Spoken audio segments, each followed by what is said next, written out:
मेरे प्रिय दर्शकों नमस्कार। मेरे दर्शकों ऋषि ज्योतिष में मैं आपका दिल से स्वागत करता हूं और बहुत धन्यवाद देता हूं कि आप मेरे वीडियो बड़ी उत्सुकता से देख रहे हैं। आग्रह भी करूंगा आगे भी देखते रहें। मेरा वीडियो शास्त्रों के आधारित पर है। वास्तविक कुंडली जो आज युवाओं की है, जो मैंने देखी है या ये है, उनके ऊपर आधारित है। आज हम बात करेंगे सबसे पहले नवम भाव की। नवम भाव आखिर है क्या? पंचम और नवम भाव में क्या अंतर है? नवम भाव, आप ऐसा सोचो कोई भी लगन है। सबसे पहले तो मैं बता दूं, लगन लगने स्वयं का प्रतिनिधि है। द्वितीय भाव धन का, तृतीय पराक्रम का, चतुर्थ भाव घरेलू सुख का, पंचम भाव शिक्षा बुद्धि का, छठा भाव रोग शत्रु का, सप्तम भाव जीवन साथी का, अष्टम भाव गुण ज्ञान भी है, दवा धन भी है, आयु का। नवम भाव भाग्य भाव है, दसम भाव कर्म भाव है और एकादश भाव आमदनी का भाव है और द्वादश भाव सहवास का सुख का भाव है, खर्चे का भाव है, विदेश का ही भाव है। नॉर्मली मामूली तरीके से। लेकिन आज हम नवम भाव के बारे में बताते हैं। नवम भाव क्या है? लगन वर्तमान है, हमने जन्म ले लिया, आज हम वर्तमान में है, लगन वर्तमान मान लिया। पंचम भाव पूर्व जन्म से संबंधित रखता है। पूर्व जन्म के हमारे दादा परदादा इनसे संबंधित रखता है, उनके कर्मों से संबंधित रखता है। पंचम भाव हमारा पूर्व जन्म से संबंध रखता है। पूर्व जन्म में हमारे पूर्व भी आगे सभी से हो जाए। और नवम भाव जिसको भाग्य भाव कहते हैं, भाग्य भाव अगर बलवान है तो हमको इस जन्म में उसकी जरूरत पड़ेगी।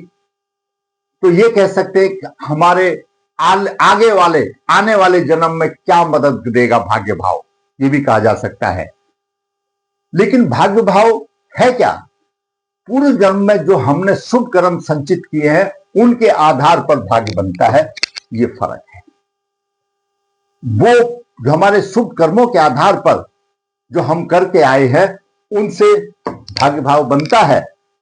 इसमें हमारे जो ज्योतिष के मर्म को जानने वाले हैं, कई उनके विचार है, पर वो दोनों सबके विचार कुल मिलाकर के यही है कि भाई नव भाव हमको इस जन्म में हमारी सहायता करता है, भाग्य हमारा साथ देता है, तो हमको अगले जन्म तक ले जाता है। और पंचम भाव प्योरली पूर्ण रूप से पूर्वजों से संबंधित है, पूर्व जन्म के कर्मों से संबंधित है। तो नवम भाव भी, नवम भाव अच्छा होगा तो आप पिछले जन्म में अच्छा कर्म करके आए तभी होगा। यानी पूर्व जन्म के संचित कर्मों का एक 25% मात्र ऐसा समझ लो। आल करना है ऐसा कुछ मैं रजिस्टर नहीं बता रहा हूं, अगर आप मेरी बात कैसा, लेकिन यह है कि हमारे शुभ कर्मों से संबंधित नव भाव है जो हमको अगले जन्म के लिए सहायता देगा, जीवन के लिए हमको सहायता देगा। नवम भाव, ये नवम भाव साधारण तौर पर हम भाग्य भाव कहते हैं। तप का भी है, धर्म का भी है, तीर्थ यात्रा का भी है, ईश्वर की प्राप्ति का भी है, दान पुण्य वो सब धर्म से है। अगर हमारा धर्म भाव का प्रभाव हमारे लगन आदि पर हो तो हमारी धार्मिक प्रवृत्ति कैसी होगी वो भी बताता है। वो भी बताता है कैसी होती। राजयोग है, राजभोग है। नवम भाव लंबी यात्राओं का है। अष्टम भाव विदेश है तो नवम भाव लंबी यात्राओं का, इसलिए इसको विदेश का भी कह देते हैं, लेकिन लंबी यात्राओं का है। तीर्थ भाव छोटी यात्राओं का है और नवम भाव लंबी यात्राओं का है। धर्म त्रिकोण है। धर्म त्रिकोण का पहला पद, दूसरा पद, तीसरा पद शेष त्रिकोण है। धर्म त्रिकोण का तीसरा पद है। संचित कर्म जो शुभ कर्म थे उसका अंश मात्र है। पिता का भाव है। नवम भाव पिता है तो दसम भाव पिता के सुख का भाव है। और पंचम से पंचम है, पंचम से पंचम है, वृद्धि का भाव है। पंचम भाव शिक्षा संतान का है तो नवम भाव उच्च शिक्षा और पुत्रों का भी है, पिता का भी है। इस तरह से कर्म चलता रहता है। दूसरे भाव से अष्टम भाव है। अगर दूसरे भाव का विचार करें तो उससे अष्टम भाव आता है और तीसरे भाव से ये सप्तम भाव आता है और चौथे भाव से ये छठा भाव आता है और पांचवें से पंचम आता है और छठे से नवम। अगर छठे भाव से नवम देखते हैं तो जिस तरह से लगन से चतुर्थ भाव सुख का भाव है, तो छठे से चौथा नवम भाव, यानी छठे भाव का सुख देखना है तो नवम भाव से देखो। भाई आपको रोगों से कितनी राहत होगी, शत्रुओं से कितना होगा, वो सारे चीज छठे से चतुर्थ नवम भाव है, ये उसका सुख बताता है। सप्तम से तीसरा भाव है। अभी सप्तम भाव क्या है? जीवन साथी का भाव है। तो जीवन साथी का तीसरा भाव हो गया, जीवन साथी का तीसरा भाव हो गया, छोटे भाई बहन देव और देवरानियों का भाव हो गया उसका, और लगन का नौम भाव हो गया। जब भी तो कहा गया है कि अगर पत्नी पत्नी पति पत्नी दोनों इकट्ठे मंदिर में जाकर के कोई भी जब पूजा करते हैं तो दोनों अपने अपने नवम भाव को बलवान करते हैं। कैसे? पत्नी का नवम भाव कौन सा है? 7 8 9, तीसरा भाव नवम भाव बनता है, यानी सप्तम से नवम तीसरा भाव बलवान बनेगा पत्नी के लिए। और तीसरा भाव भी बलवान चाहिए, पराक्रम का है, कुछ कर गुजरने की बात है, कुछ संकल्प लेने वाली बात है। और पति का नवम भाव भाग्य भाग है, तो दोनों का भाग्य बलवान बनेगा। तभी कहा है पति पत्नी को मंदिर में जाना चाहिए। अब ये मैंने आपको नौ भाव के बारे में बात बता दिया। नौ भाव की जरूरत इसलिए पड़ी कि भाग्य तब काम करेगा जब हम कुछ काम करेंगे। अगर हम कुछ काम करेंगे तो भाग्य का साथ होगा, और काम करने के लिए और ग्रहों की आवश्यकता है। उसमें मैं आप एक स्टेप बाय स्टेप लेके चलूंगा। पहले लेते हैं हम त्रिश्राय भाव। त्रिश्राय भाव के बारे में जानते हैं, फिर क्या है, फिर हम अपने मंजिल पर पहुंचेंगे। त्रिश्राय भाव है तीसरा छठा एकादश भाव।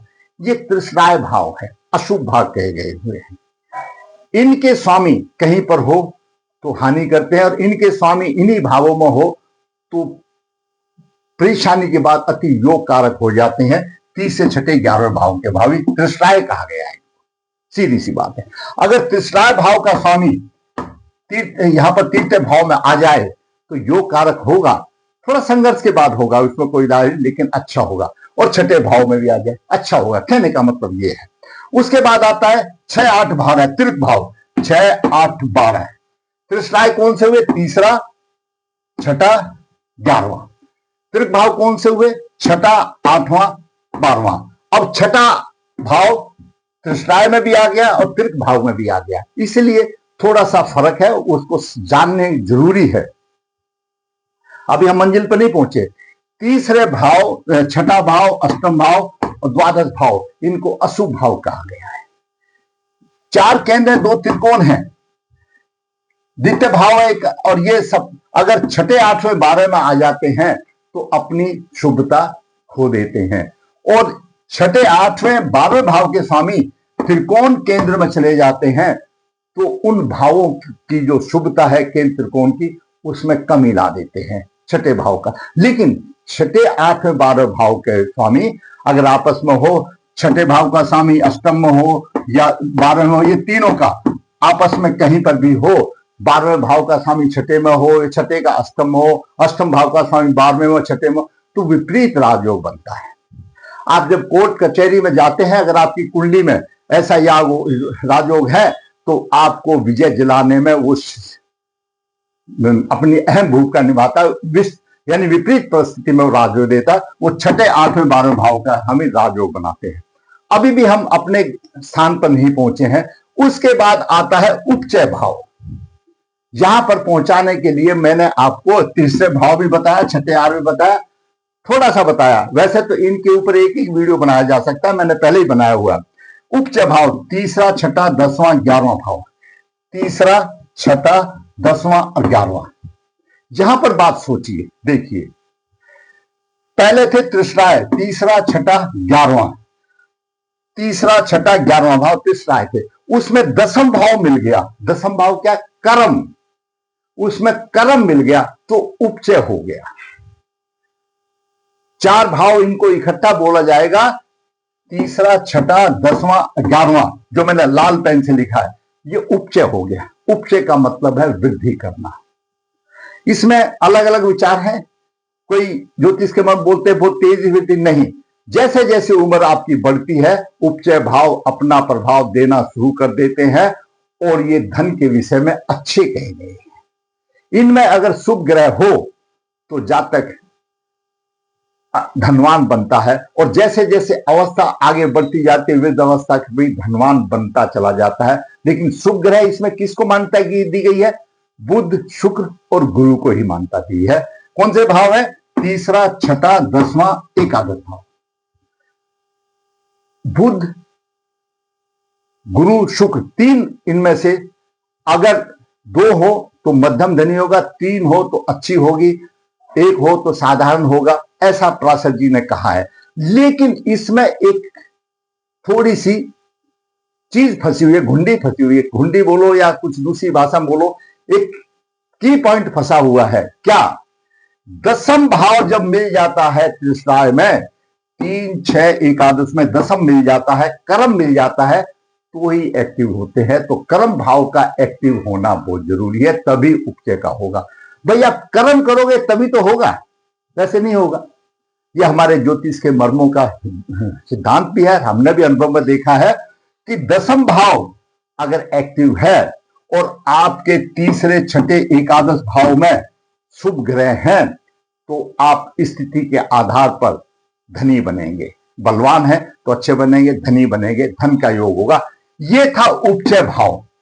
और उपचय भाव को बताने के लिए जब मैंने 9वां भाव बताया तो 9वां भाव भाग्य भाव तो मैंने बता दिया तोते की तरह बहुत अच्छा होगा, ये मैंने रातें बता दी। और संबंधित कुंडली जो मैं आपको दिखाने जा रहा हूं उसमें भाग्य भाव बहुत बलवान है।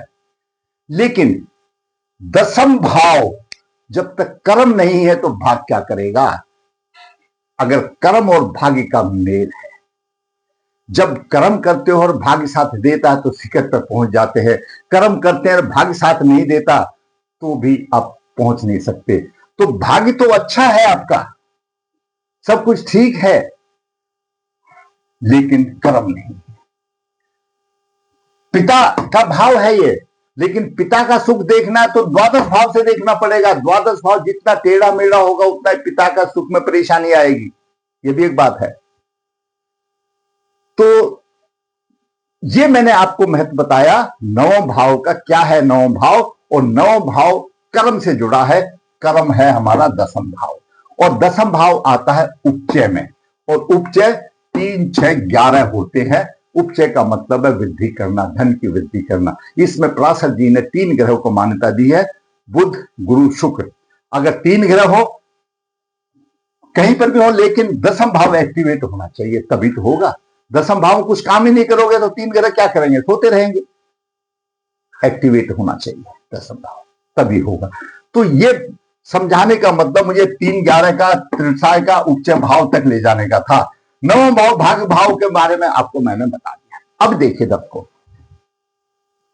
एकादश भाव आमदनी का भाव है, त्रिसाय है, साधारण तौर पर बताया गया है, और आमदनी का भाव भी है। अगर आमदनी के भाव का स्वामी अपने से तीसरे में होगा, अपने से 11वें में होगा, यह आमदनी का भाव का स्वामी है। और आमदनी के भाव का स्वामी से, जैसे लगन से 11वां, उपचय बताया, त्रिसाय बताया, 2 चीज बताई। लेकिन अगर आमदनी को हम देखते हैं तो आमदनी से 11वां 9वां भाव पड़ेगा, तो आय भाव का स्वामी से 9वां भाव त्रिसाय पड़ जाता है। जैसे लगन से 11वां पड़ गया तो आमदनी से 11वां भाव पड़ गया, बिल्कुल ठीक। अगर आमदनी का भाव का स्वामी त्रिसाय में आ जाता है, अच्छी स्थिति में आ जाते हैं, धन के वारे किनारे हो जाते हैं, अच्छी स्थिति में आ जाती है। 9वां भाव भी है, भाग्य भाव भी है, इसलिए सीधा बता देते हैं भाग्य भाव है। लेकिन वो अपने से एकादश में आता है, अपने से एकादश में आता है।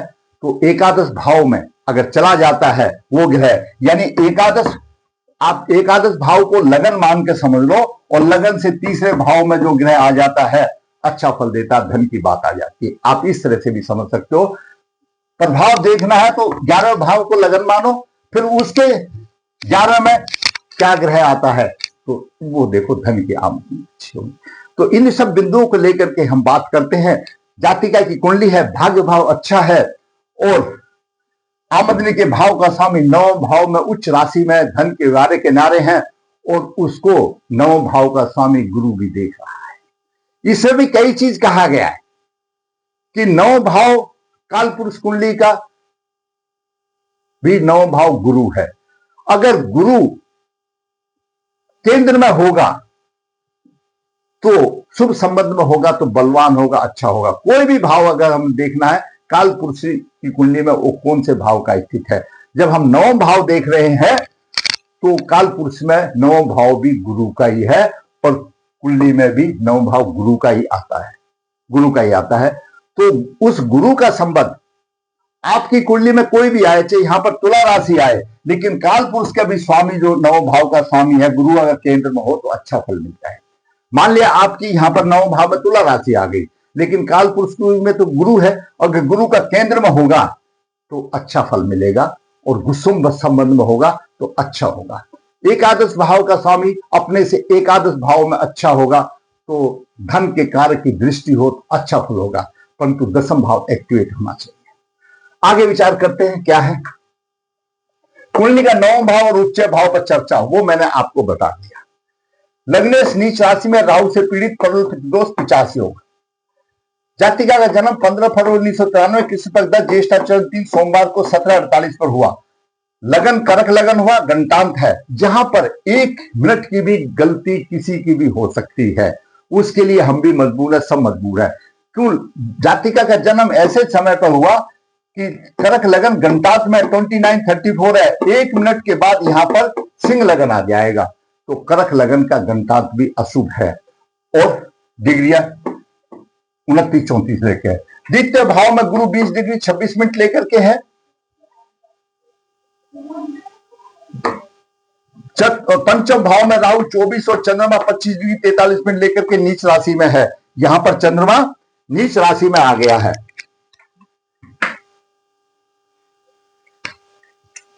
और चंद्रमा राहु से पीड़ित है।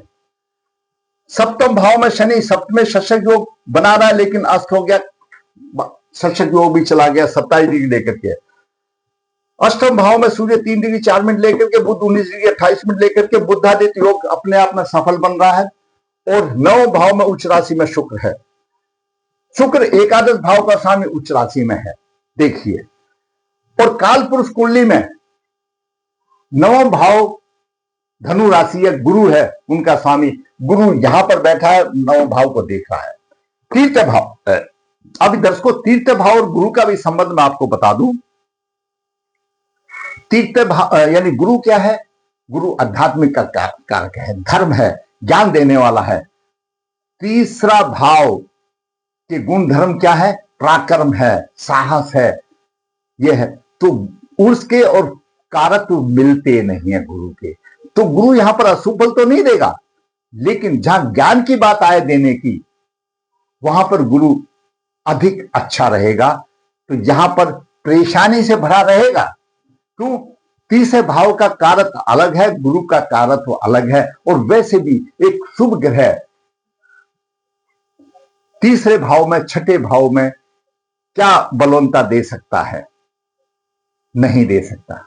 परंतु गुरु धन का कारक है, धन का कारक है और धन का कारक है और एकादश भाव आमदनी का भाव है और आमदनी का भाव का स्थान उच्च राशि में गुरु की दृष्टि है।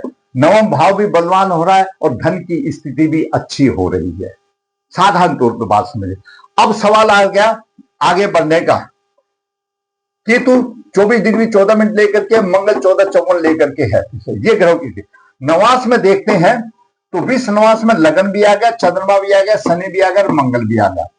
अभी विश्व नवास में लगन भी आ गया और लग्नेश चंद्रमा भी आ गया। एक तो 50 योग में था और फिर विश्व नवास में आ गया। जब लगन और लग्नेश विश्व नवास में आ गया तो प्रतिष्ठा किसको मिलेगी भाई? किसी को भी नहीं मिलेगी। क्योंकि सबसे पहले तो लग्नेश ही बलवान है भाग्य भाव का लेने के लिए या आमदनी का सुख लेने के लिए, वाटेवर जो भी किस्म का लेने के लिए। आप विपरीत राजयोग लेने के लिए सबसे पहले लगन चाहिए। लगन और लगने तो खड्डे में गिर गए, 50 योग में बन गया, अपनी बुद्धि से काम नहीं करता। ऐसा जातक 50 योग में आने के बाद जैसा जिसने कहा वैसा करेगा। अगले के पास बुद्धि तो है ही नहीं। चंद्रमा सबसे बड़ा दोषी है। जैसे चंद्रमा शनि का योग हुआ, चंद्रमा राहु का 50 योग हुआ, ग्रहण योग हुआ। आदमी सोचता है मैं ये करूंगा, और मानसिक बल कम हुआ, मति भ्रम हो जाती है और नुकसान होता है, कुछ भी रिजल्ट नहीं मिलता। तो सबसे बड़ी चंद्रमा दोषी क्यों है? चंद्रमा मन है, हमारे डिसीजन, हमारे निर्णय गलत हो जाते हैं और राहु हमको भ्रमित कर देता है, इसलिए सबसे बड़ा चंद्रमा दोषी है। तो यहां पर 50 योग आ गया। 50 हो गया, लगन और चंद्रमा खड्डे में गिर गए तो किसको मिलेगा?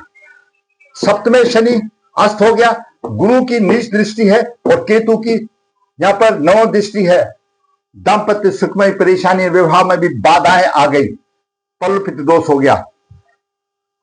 शनि भी विषनवास में आ गया और मंगल भी विषनवास में आ गया। मंगल क्या है?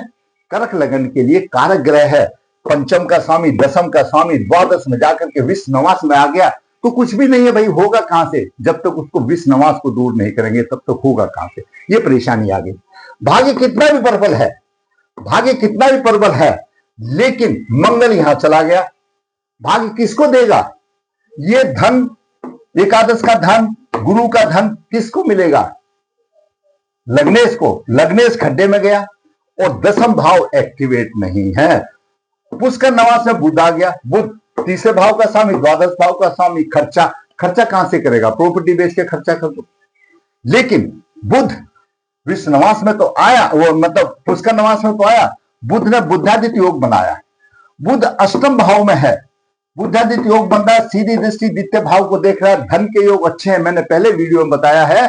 अगर अष्टम भाव में बुध बलवान स्थिति में हो तो वह अनेकों सूत्रों से धन कमाता है। बिल्कुल यहां धन कमाता है। क्यों? बुद्धादित्य योग सीधा यहां पर द्वितीय भाव को देख रहा है। गड़ा हुआ धन, हर किस्म का लाके लूटी सब कुछ उसको मिल जाएगा। बुध पीड़ित नहीं है। लेकिन काम कहां है? काम तो होगा तब ना, तब तो ये सब एक्टिव होंगे। काम तो चला गया द्वादश भाव में और काम का स्वामी चला गया विषनवास में। काम तो कैसे होगा? लग्नेश का नवासपति, आगे देखिए, लग्नेश का नवासपति शनि और दशमेश का नवासपति शनि। लग्नेश चंद्रमा नवास कुंडली में द्वादश भाव में कुंभ राशि में है। कुंभ राशि का स्वामी तो अस्त है, उसको एनर्जी देने वाला, लग्नेश को एनर्जी देने वाला ही शनि अस्त है। मंगल कर्मेश है, कर्म भाव का स्वामी पंचमेश है, उसको एनर्जी देने वाला शनि अस्त है। कहां से एनर्जी मिलेगी? 9 हाथ की रजाई लेकर के सोते हो, और रजाई भी कहां से आएगी? फटी टूटी मिलेगी। जब काम नहीं तो रजाई भी कहां से आएगी? ये स्थिति रही अस्त है। नवम भाव बलवान है, नवम भाव बलवान है, उच्च राशि में है। वो अलग बात है कि राहु की थोड़ी बहुत दृष्टि हो तो हर ग्रह की चलती रहेगी, लेकिन अपने आप में बलवान है और गुरु का भी प्रभाव है, कोई दिक्कत नहीं है। पंचम भाव पीड़ित है राहु चंद्रमा से, और अष्टम भाव में बुद्धादित्य योग सफल बना रहा है। लेकिन किसको मिलेगा? लगन तो गणतांत हो गया और लगन 50 योग में हो गया और दशम भाव का स्वामी विषनवास में हो गया। कहां से मिलेगा? दाम्पत्य जीवन में परेशानी आ गई। शनि यहां से केतु की दृष्टि, दूसरी दाम्पत्य जीवन में परेशानी। 9 भाव और एकादश भाव के बारे में मैंने आपको बता दिया। अष्टम भाव लगन गणतांत हो गया, ये भी एक परेशानी आ गई। तो इसलिए ये इतने अच्छे योग आए, लगन लग्नेश चला गया, कर्मेश है नहीं, तो ये शुभ योगों का मिलेगा किसको? भाग्य भाव का स्वामी करेगा क्या? कुछ भी नहीं करेगा। भाग्य तो अच्छा है, जब कर्म ही नहीं है तो भाग्य को किसको ऊपर अप्लाई करेंगे? 50 योग जैसे मैंने आपको बताया, ये आपके संचित कर्म है, लेकिन पिछले कर्म आपके ऐसे रहे हैं, आपके किसी पुरुष ने किसी निर्दोष स्त्री पर व्यभिचार का आरोप लगाया, उसको कष्ट दिया, उसका धन या उसकी जमीन जायदाद पर कब्जा किया और उस स्त्री का श्राप 7 पीढ़ी तक चलता है और वह 50 के रूप में आपका पीछे करती है। और आगे वाले आने पीढ़ियों में कितने भी शीलवान पुरुष हो या स्त्री हो, कितनी भी अच्छी कुंडलियां हो, उनमें कहीं ना कहीं दाम्पत्य सुख की परेशानी, विवाह बाधा और स्त्रियों को 50 वादा, यानी ये सब अशुभ प्रभाव देखे जाते हैं और इससे की अकाल मृत्यु भी हो जाती है। व्यवसाय में हानि, दरिद्रता पीछा नहीं छोड़ती, चाहे कितनी भी धनवान कुंडली हो। ये इसी तरह से आ गया और लगन लगने पिशाच योग में आ गया और गणतांत में आ गया, आपके किसी वंशज के प्रभाव के आधार पर आ गया इसके, और 7 पीढ़ी तक चलता है ये। और छोटे मोटे आप उपाय कुछ भी कर लीजिए दर्शकों, मैंने बहुत अनुभव में देखा कोई फायदा नहीं होगा। भाग्य भाव, आपने भाग्य भाव अच्छा किया, आप कर्म करके आए, लेकिन आप पिछले जन्म के पूर्वजों का ऋण भुगत रहे हैं, इसको आपको दूर करना पड़ेगा। शुक्र की महादशा 2025 तक चल रही थी, शुक्र उच्च राशि में है और चतुर्थ भाव का समय भाग्य प्रबल है। कुछ नहीं मिला, कोई नौकरी नहीं मिली, कैसे मिलेगी? नौकरी लेने वाला तो खड्डे में गिर गया, 50 योग में चला गया, किसको मिलेगी? काम तो है नहीं, कहां से मिलेगा? सूर्य की महादशा 31 तक चल रही है धनिष्ठा नक्षत्र में, तो सूर्य भी ऐसा ही जब कहां से देगा बेचारा। तो ये स्थिति रही। तो मैंने आज आपको 9 भाव क्या है, कैसे बना, पंचम भाव क्या है, मैंने वो भी बता दिया, और वह जाति का किस लिए परेशान हो रही है वो भी मैंने बता दिया। तो उसको समझना बहुत जरूरी है। इस ऐसी कुंडली के लिए आपके छोटे मोटे उपाय कोई काम नहीं करेंगे। 93 की जाति का है, 32 साल की आयु हो गई, 32 साल के, गूढ़ ज्ञान तो है, यहां पर आ गया, गूढ़ ज्ञान मिल तो गया, बुद्धादित्य योग मिल गया तो ज्ञान ही मिल गया, लेकिन उस ज्ञान को करेगा क्या? अगर चंद्रमा लगन से देखते हैं तो 7वां, 8वां, 9वां, 10वां, चंद्रमा लगन से 10 पड़ता है, 10वें भाव में पड़ता है, लेकिन चंद्रमा लगन ही खत्म हो गया तो होगा क्या? सबसे पहले चंद्रमा लगन को सुधारना पड़ेगा। सूर्य अपनी अच्छी स्थिति में है, बुध अपनी स्थिति अच्छी में, शुक्र अपनी अच्छी स्थिति में, गुरु अच्छी स्थिति में, कोई दिक्कत नहीं है, लेकिन लगन और लग्नेश और 10वें भाव का स्वामी और 10वें शुभ स्थिति में नहीं है और अशुभ नवास में है।